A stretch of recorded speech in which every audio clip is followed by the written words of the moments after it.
Long time no see. Not really though. I just haven't posted in one day. I just want to take a 1 day break. Welcome back. Make sure to like, sub, and comment. And today I got for you guys some exclusive news, but not really. Like if you went on What's Good podcast on Spotify and you listened to the 99-minute Spotify edition, what did Liam say in the podcast? Well, the first thing he said was that first of all, what he said about the Gibb versus Taylor Holder decision. Now, this was a very controversial thing, in that there was a majority draw, and then obviously they overturned it into a win. Now, Liam revealed that the complete kernel, the reason why, was because the commissioner, who was, I guess, fixing everything that Social Gloves was doing, because it was like a disorganized mess, misheard the judges, and instead of scoring it as a majority as a win for Gibb, he thought it was a draw,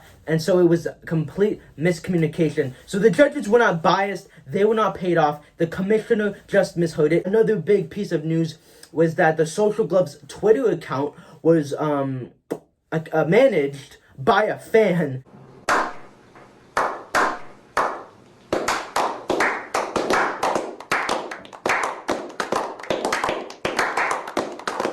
A fan of a Nissan Gibb who volunteered to do the Twitter threads, which is why there was no tweets after Gibb and Taylor's fights, because he just didn't care about it anymore. Deji and Gibb were the only fighters to have gotten paid because Liam wanted upfront payment, and they almost pulled out of the fight. Like Deji and Gibb, they almost didn't go to the weigh-ins, guys. This fight almost got canceled.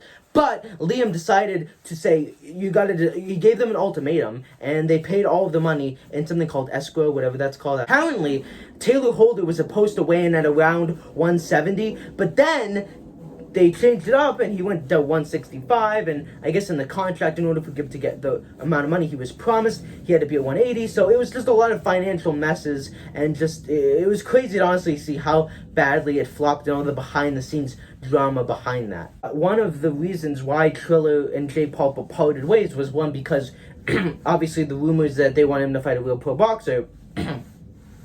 But then the other thing was that I guess Jake Paul was demanding a lot of money, and Triller said, nope, not going to do that. And then Liam said KSI versus Jake Paul will happen. His manager said it's going to happen, so it's going to happen, guys. It will happen. Maybe it will happen when we're 50 years old and they're like 80, but it will happen. Also said that Gibb versus Jake Paul almost didn't happen. Clickbait. But not really though, because that's actually what happened. I guess Jake Paul was asking so much money, and I just spit on my camera. Thanks, Andres.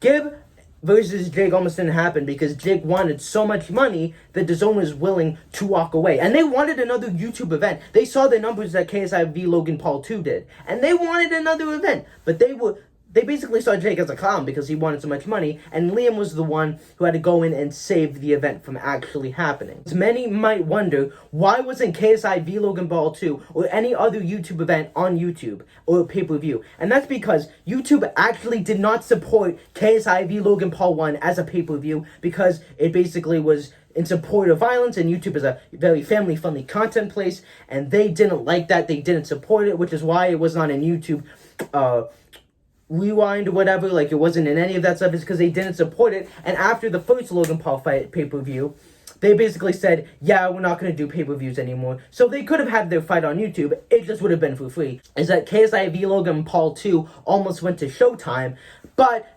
DAZN offered a better deal, but Liam basically, was bragging that the Showtime deal was good in hopes of getting the DAZN deal, because I guess Showtime would have, a lot of the promotional stuff would have to be on Logan Paul's team, and we know how the Pauls are with their marketing, which isn't great.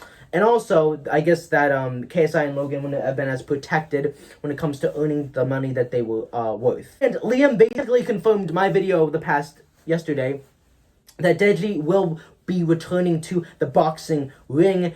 Deji has been in talks with people. I guess it's a very small amount of people. Some people are saying that Deji and Slim are going to fight. I'd love to see that. That's all the news I have. Some juicy details. Some things you probably didn't know about. And I'm going to call this series Some Things You Probably Didn't Know About, but you might.